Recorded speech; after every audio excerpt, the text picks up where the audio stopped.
and the film is about two street hustlers, Bouchon and Lugaru, that have to rehabilitate themselves to survive. I'm erasing the glacier, build the coldest side, and with the coldest eye, you just break us up, why act so hard? Why act so hard? Why you can't just call me? Hello, this is Henderson Brathwaite, and this is Tower of the Weave. Yes, sir. Appreciate you pulling up, man. Of course, always happy to be here, Drew. Yeah, so, we've done an interview before. We got some new viewers, so if you want to get into it again, who are you and where are you from? Yes, my name is Henderson Brathwaite. I'm originally from St. Andrew Parish, Jamaica. But as far as America goes, South Norfolk, Virginia, Lakeside, yeah. And I am an artist. I'm a filmmaker, actor, model, musician. I like to just say artist because I don't like multi-hyphenated. I feel like it's just too tedious. But yeah, I just make art. Mm-hmm. Okay, so, before we get into all the art and the music, we can talk about just you, your general backstory, how you got to where you are now. Word. Right now I'm 23, and how I got started, like I guess in the entertainment industry or artistic entertainment, is modeling. Because I got burned when I was 2 years old, and for whatever reason, some people thought that was like unique. So they like when I was in middle school at Greenbrier Middle, somebody's parent was an agent, and they like asked me to come like do an audition, and I didn't think nothing of it. Like I really didn't think. Like I didn't even want to go. My mom was like, "Yeah, we should go." So we went. I did the audition. I got a call back. It was a toothpaste commercial, and after doing that, I got signed to an agency for a little bit, and I did like some commercials, and I still kind of model. I still kind of do.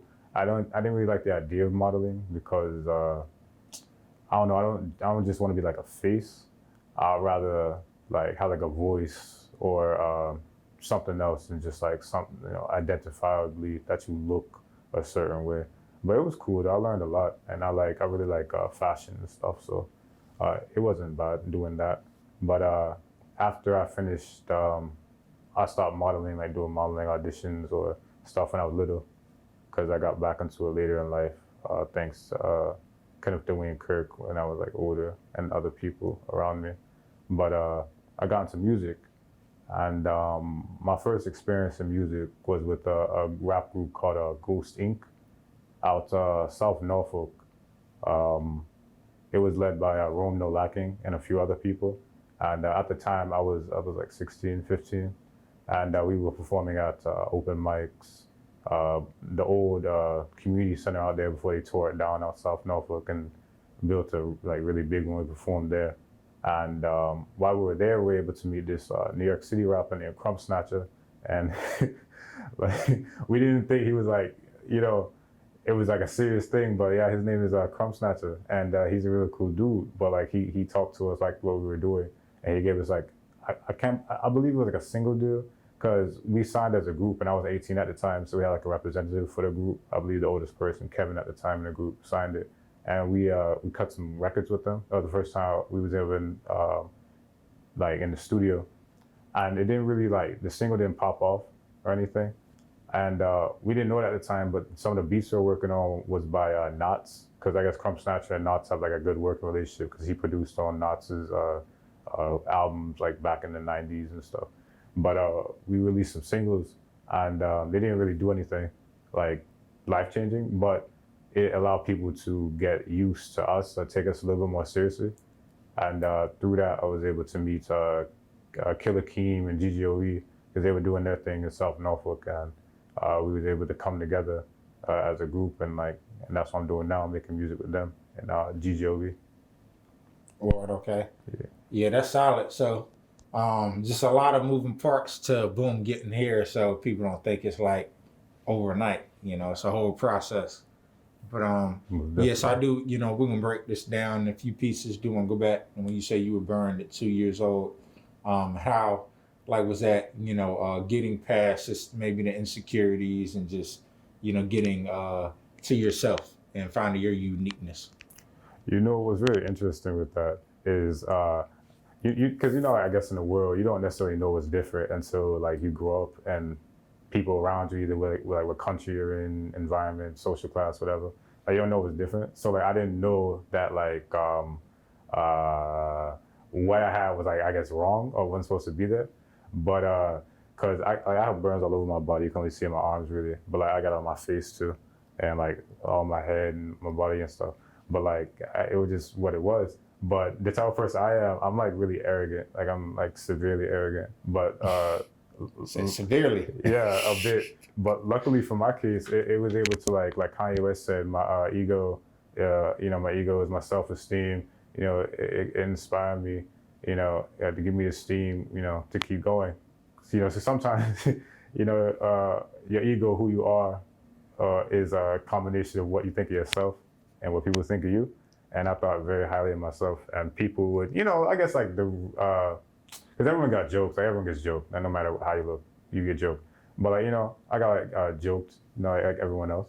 But I never cowered to it.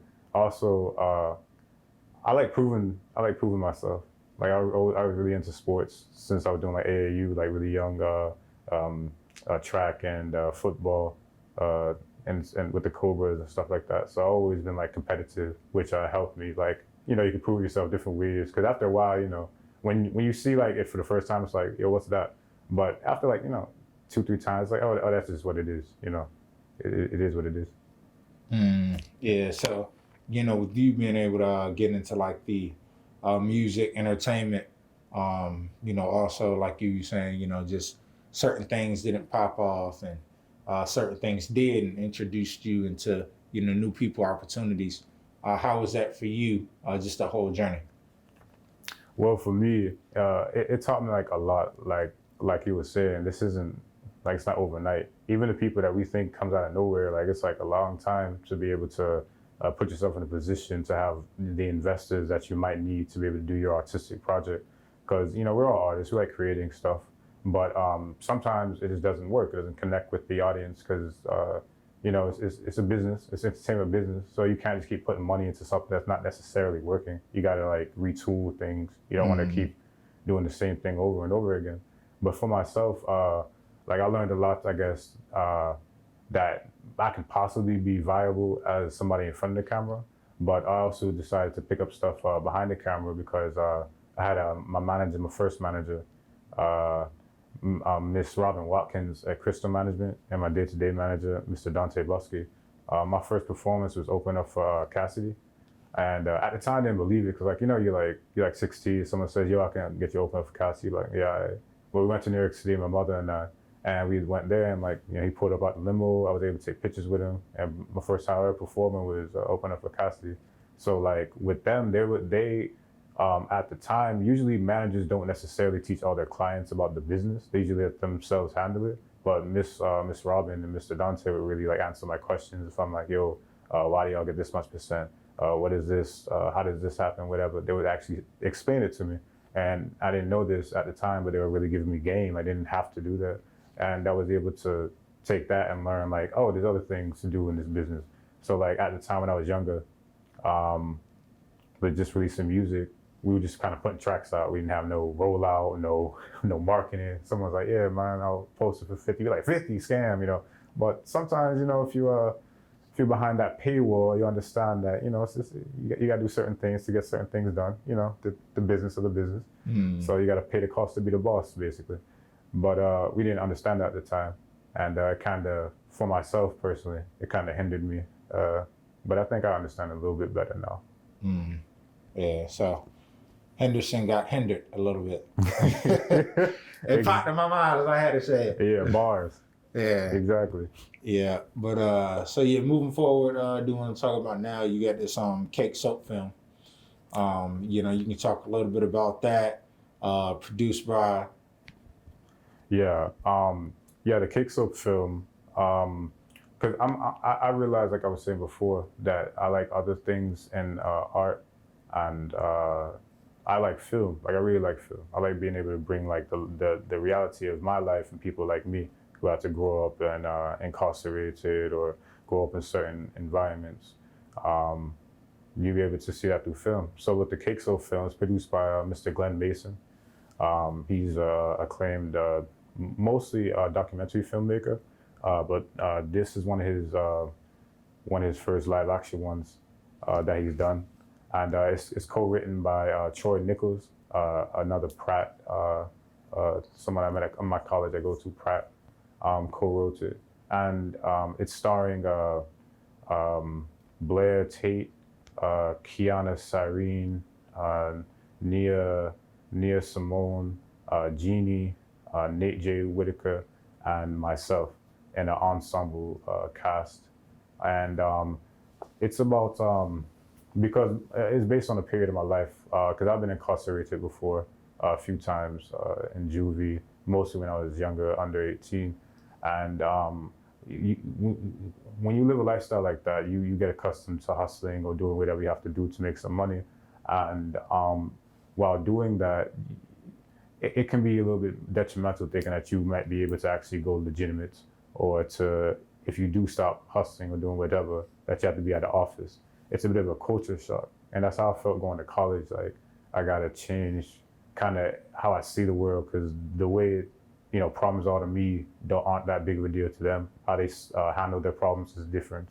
So I had to like rehabilitate myself, really. And the film is about two street hustlers, Bouchon and Lougarou, that have to rehabilitate themselves to survive, because they get fired from their day job, that the only job that will hire them, from being ex-convicts, while hustling on the side, and then they have to figure out how to pay rent. And they keep trying to go for jobs. They can't get it because they don't have college degrees, but they can't get a college degree because you can't pay for it because you don't get FAFSA when you're ex-con. Unfortunately, depending on your crime, sometimes they allow it, sometimes they do, or they allow partial. It depends on what your sentence is and things like that. But for the characters, they can't get it at all. So they don't know what to do. And what I did was work at as a telemarketer, like selling Verizon. I worked at World Financial Group, selling insurance, and just doing door-to-door sales. And when you first get into something like that, it might seem like a scam, where you're like, oh, what is this? I'll pay money to make money, like Avon and stuff. Yeah. But when you actually start doing it, you find out you get 100% commission. And if you are a convict or you are an immigrant, like the characters and myself, you can be able to make a living for yourself. Like my mother actually makes a living selling Mary Kay. And it's, she buys the products and resells it. And that was like inspiration for this film. So they meet a Haitian woman who sells soap. And whilst learning to sell the soap, she teaches them how to take the skills that they learn in the streets and to apply it in the boardroom. Because there are certain things like loyalty and a moral code that you can gain from the streets, or a certain rough upbringing that can be beneficial when you're dealing with people on a different scale. But the title of the film is based on a real actual thing called cake soap in the Caribbean. And cake soap is actually used as a bleaching cream. And there are like better forms of it, like more expensive. And sometimes people just make it themselves. And when you make it themselves, some people have died from it, trying to bleach their skin. Because in the Caribbean, it's not a lot of racism, because it's mostly either Afro or Latin population. But what happens is a lot of colorism. So if you might not be able to get approved for a certain loan if you are darker skinned, or if you appear to not necessarily have enough money, and they'll give it to someone who's fairer skinned because of it. So people decide to use the cake soap in real life to try to brighten up their skin tone, to be able to be more accessible, to be able to get things like that.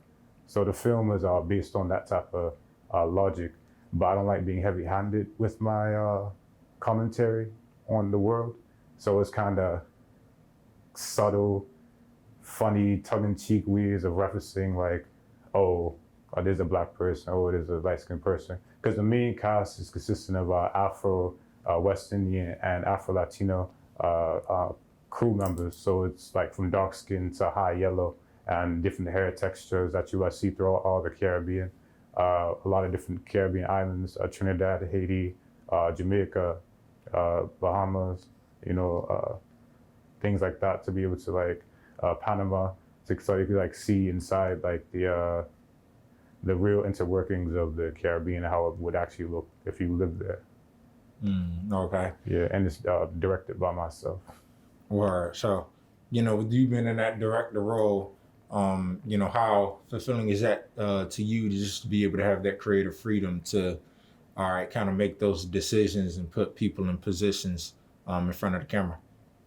It feels amazing, like it really does. I always try to tell people, like, if you want more control over your product, you gotta like produce it. You gotta put the money in, like to be able to actually take it from inception to where right now we're in post, but to be able to idealize, see who you want to cast in it. You're able to change the narrative for a lot of stuff.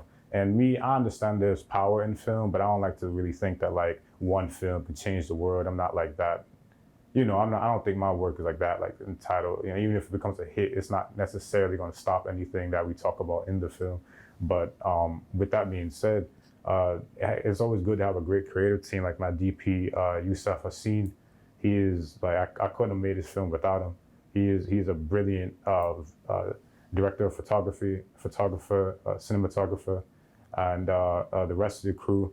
I was able to hire a mostly predominantly Afro crew as well. African and Afro-Caribbean crew. So it's always good to be able to employ people that look like you, that probably will understand the subject matter at hand, but also, have people from wherever that just are really good at film. And, we're able to talk about something in the world that, in the way that we like to talk about it. Yeah, because the type of stories I like are like boys in the hood type stuff, what they call hood movies.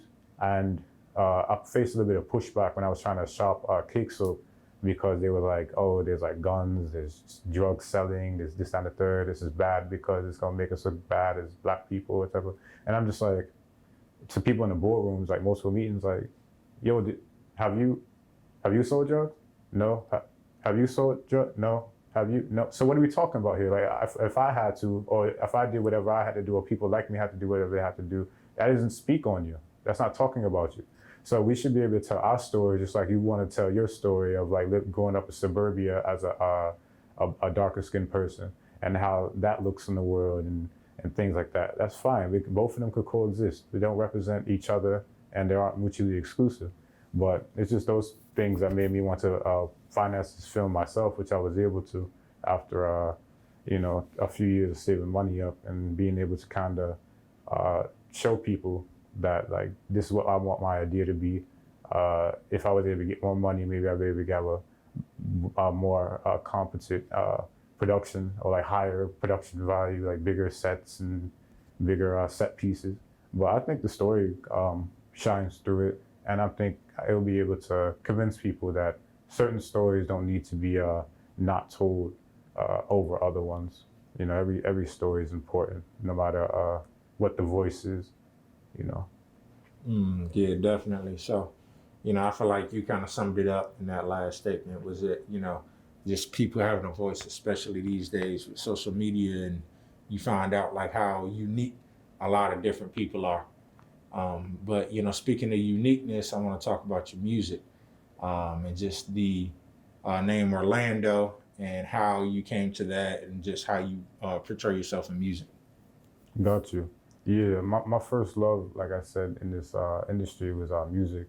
And I performed under Hennessy, which is my first name, or I could play on my first name, Jackson Cyborg. And this is my fourth mixtape that I'm about to release. But those two names before, like I said about learning the business, I wasn't able to trademark them. So I was like, now what to do? Like, I really liked those names, but I couldn't. So I decided to use my own name. Orlando is my middle name. Our full name is Henderson Orlando Jerome Brathwaite III, and I just used Orlando with the H at the end of it so it can differentiate itself. But yeah, I'm very excited for this mixtape. It's called Tegareg Times. I've been working on it for 2 years. Our production studio, GGOE, Grind Gang Over Everything Records. We've been working on it for a minute. Hitman Saw producing up there. Wes Simmons producing up there. Biggs, Jay Bray. Mikey Soul. Like, I just feel really good because I feel like my other mixtapes, they were cool. Some of them like were original beats, some of them were. This is completely original beats. I also feel like I understand how to make a project and what I want to talk about, how I want to portray myself. Because music was always therapeutic for us. Like growing up where we're from in South Norfolk, sometimes like being a rapper or saying you want to rap isn't like the coolest things. That's how they joke. Most people out there just getting it in out the mud. They ain't spending no money going to the studio. But like now they see like the viability of it. But speaking about situations that I've gone through, like about homelessness, being an immigrant in America, um, looking the way I do as far as the burns go, incarcerations I decided to put myself into because I have 3 misdemeanors when I was younger, and I spent some time in juvie. And my 3rd time, I got my 3rd misdemeanor. I got my mother arrested too because the cop, I was just like being very belligerent, and he was trying to call my mother, and she didn't pick up. And I was inside the cop car kicking his door and stuff before we took the mugshot, and I really pissed him off. So like after he like had me jailed up, they decided to go get my mother for child neglect. And Alex Ross, he convinced his mom to bail me out because I was in there the whole weekend. Like I was in there I got arrested on the weekend, so you get arrested on the weekend in jail. They don't let you out till Monday. But he got his mother to come pay my bail, which I appreciate to this day. But when I got my mom arrested, like we had to go to court, and me, I didn't really, because of the burns and other situations in my life, like our living situations, stuff we had to do. Because my mom isn't, her stuff wasn't straight in this country at the time. And my dad was in prison as well. And they're both Jamaican immigrants to this country. And, it wasn't really easy. So I didn't really care about myself, I'd say. Not like I was suicidal. I'd say I was like more like homicidal. Like I forgot what 50 Cent was saying. He was saying something like he didn't care if he died, but he wasn't going to kill himself. I was somewhere around there. So I didn't really care about my mortality and anything like that. But when I got my mom arrested, and I know her situation legally, and if she gets arrested or anything, she can get deported again. So I didn't want to put her in a situation. It really made me like have to work on myself, have to take the long walks, the meditations, the therapy, to try to function in society. Like it's hard. It's not really cool. Everyone has their problems. Everyone has their own lives, but we still all gotta function. You know what I mean? Nobody cares about what happened to you this morning. You can't just like start cussing people out at Wawa while you're waiting in line. Like you gotta have some composure. And me putting my mother in that position really made me think differently. So I talk about stuff like that on the project, and I really feel like it's like really modern Virginia stuff, because like being able to work with Biggs is a blessing. Jay Bray, we used to go to the studio a lot with him. He basically kind of taught me how to record in the studio, a real professional studio. And Mikey Soul, I worked with him on a few of my other mixtapes. He's like up North Richmond producer. And my features are Mike Strong from Virginia Beach. That's my big homie. I appreciate, like he's one of the people I met in the industry that I've always been cool with since I met him like years ago. Like really respectful person, really mess with him. Killer Keem from GGOE, Nephew Hitman, Mark Lou, and I'm very proud of this project. I really can't wait for it to drop. I really think people are going to really understand me as an artist. Like I try to blend dancehall with hip hop, because I feel like there's a trend going on, and I think I like the sound. Like Jada Kingdom, Skilla Bean, Alkaline, a lot of dancehall artists kind of blending hip hop and rap into their styles. Yeah, Zeus too. Zeus does it too. Word, okay. Yeah, and like you said, just with that backstory, the journey, I think things are, kind of opening up for creatives when you have social media, TikTok. So, like you said, everyone has their own thing going on, their own way to express themselves. So, just in terms of like, just utilizing social media, how do you do that so you have a voice? You don't have to go to these, like you say, bigger corporations. Sometimes you funded this film on your own, was able to kind of do that. So how important is social media to you? I appreciate the ability, like, because of social media, because it's really like groundbreaking. Like it really gives the power to the people. Like people see like cancel culture or whatever on Twitter, but that's literally like the people being able to have power over the corporations. Because it's like, you know, they won't be rich unless you buy the stuff. And nobody, that's just how business works. It's just supply and demand. So I see the power. Like it's really good to be able to like connect with people online. There's a bit of an algorithm online to be able to interact with people. I guess like find certain fans. I'm the type of person I am. I like to tell people I'm boring. I'm very kosher. Like I'm like my like I'm boring. I think I'm boring. So like I don't really think people want to sit there and just like hear me talk or like do antics. Like you know what I mean? Like I'm not like I'm not like super entertaining as far as just checking out my day to day. But being able to like see social media, like you can make like films, like short films, like I do, and like edit them or do something like Will Smith does to be able to like interact a coordinated way, so you can still make something fun, something artistic, something short, and still connect with the audience you want to without, I guess, acting out of character or making yourself uncomfortable just to keep up with everyone else that's in your field or your peers. Mm. Yeah. So, yeah. But also, you know, speaking of keeping up with our peers, you know, I do want to talk about the play you were just in, Billard's play. Yes, yeah. Yeah. Yeah, that was amazing. That play was written and directed by Jaquan M. Jones, and he's a superstar actor from NSU. Right now, he's at Brown University, the Ivy League school, and I felt very fortunate to be asked to be a part of that. He's been working on it for a long time. He's about to start working on it off Broadway, and I believe that was the first time it was performed live. And I played the character of Prince. He was someone that was from the streets that decided to go to college, and I relate to that a lot because back when I was in high school, I really didn't think I could go to college. Like I applied to VCU, got denied. Micah got denied, and my other two schools were Pratt, the school I go to now, and NYU. And I was like really afraid because I was like, NYU is not like NYU Tisch. They're not going to like accept me if VCU doesn't, and they end up doing it, and Pratt does too. So I really felt like a lifesaver. So I could relate to the character to be able to think you have no other options except for what you're doing now. And then like you meet some people and you're like, oh, okay, college is a possibility for someone like me. So yeah, and to be able to see like the crew, the cast, the crew, the theater company, the Zydus Theater in Virginia Beach, it was just a great experience, and I feel very fortunate that I was even offered to be a part of something like that. So, yeah.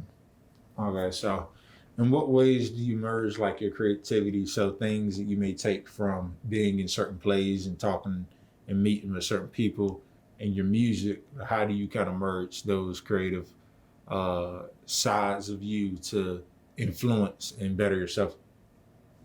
What I try to do, I try to use it as therapy. Like if I ever feel like a way about something in the world, instead of like maybe ranting about it, I might like, it was interesting for me to put into a film so people can see it the way I see it, or make a song about it, say like something I feel emotional. I'm like, let me go try to sing about it. Let me go try to toast about it or something. Because I think being able to do that, you're able to like filter the world through you. Like you'll be able to learn how you metabolize stuff. And when I do all my things, I don't think I'm like a different person necessarily doing it. I keep the music separate brand-wise because sometimes it can be able to, I don't want to necessarily have it like blend together, because I think with my acting, I want to be like the characters I want to be, and I don't necessarily want to just portray something that has to go with my music. I can play whatever I feel like playing for that moment. And with the music, I usually just speak from my point of view. I don't necessarily have to talk about what's going on in the movie world or the film world. I kind of talk about whatever Orlando wants to talk about. You know, we do that. But the way they converge, like I try to do soundtracks for the films that I do, or short films, or when I'm making music videos, you know, I can sometimes talk to the directors, and we like work together film-wise to be able to make like a good image.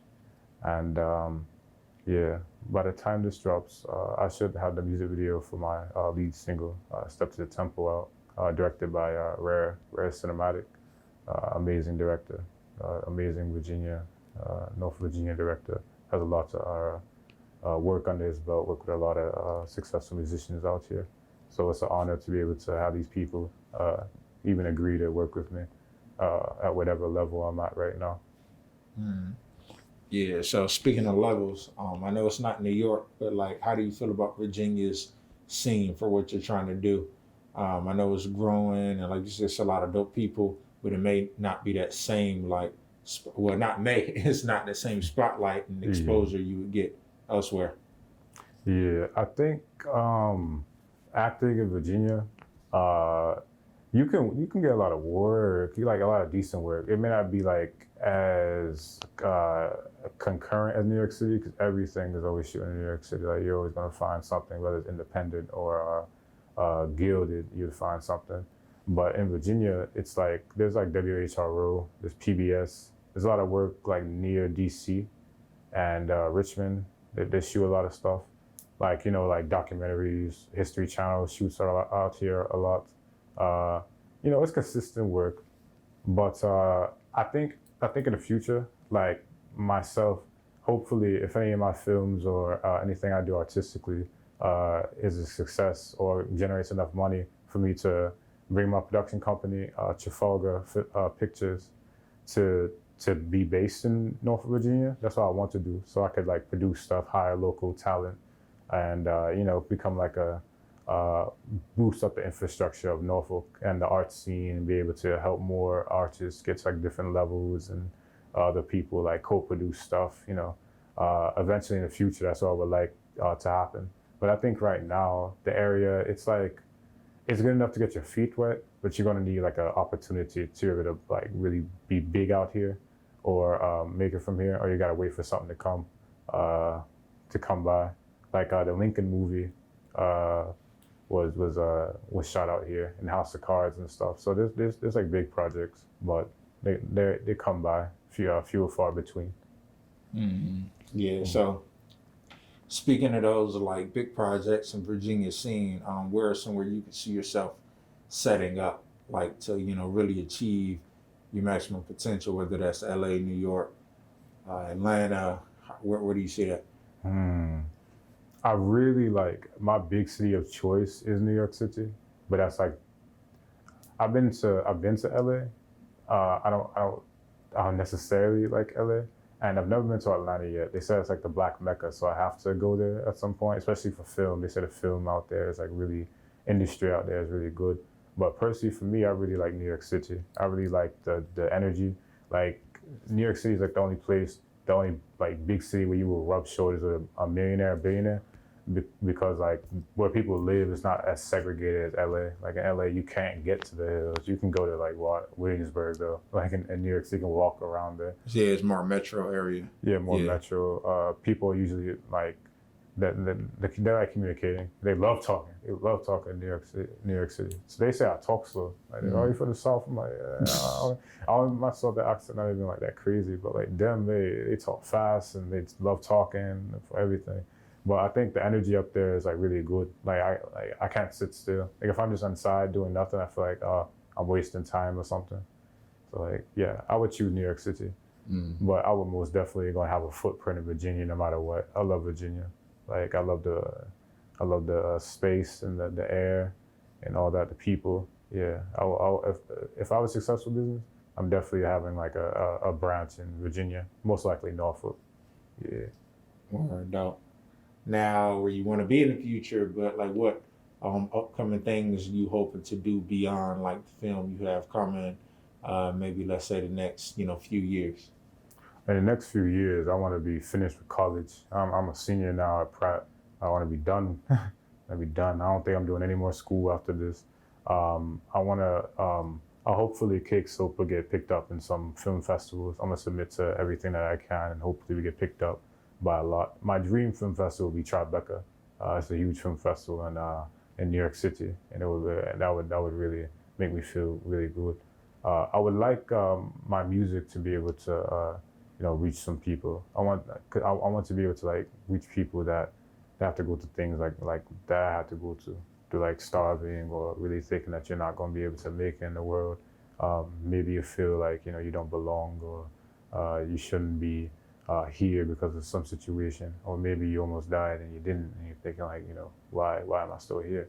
I'll be able to touch that. And on an artistic note, I really want to be mentioned with the new dancehall people coming up, because I feel like dancehall is like going to have like a Latin rap year where like it starts charting like really high, like consistently, and artists start getting solidified. Because I feel like people always like dancehall, but not to the extent that I wish they did. I guess not as much as natives, Caribbean. Yeah. So, also, what's your mission with the music? Oh, I know you kind of already talked about that, but like your message that you try to put in. So, like when you're doing the creative process, sounds and all of that. I try to mix I like street soul, like street music where you talk about like what you have to do, how you have to survive, stuff to like to talk to people to keep going, stay motivated, because life is hard, man. It's hard for everyone, no matter how rich you are, no matter how poor you are, how good you look, how ugly. Everyone got their own problems. Everyone has like a different way that we interface with the world. So we have like different ways to get to a millionaire, get to a billionaire, get to 100K. Everyone doesn't have the same way, but you still have to keep going.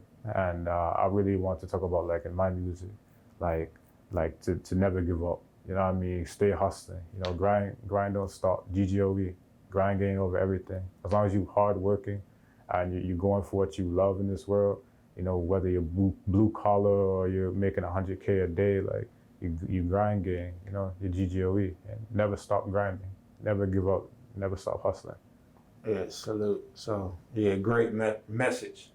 To end it off, again, appreciate you for pulling back up, being a part of the platform this whole time, support, and so salute to you. Well, most definitely. Thank y'all for having me. Yeah, no doubt. So yeah, we got Henderson Brathwaite, Orlando with the H, and we out. And I'm pre-posting a party, and I glide up with the GDS click. When in my freeze fit, they my chopper jump, palm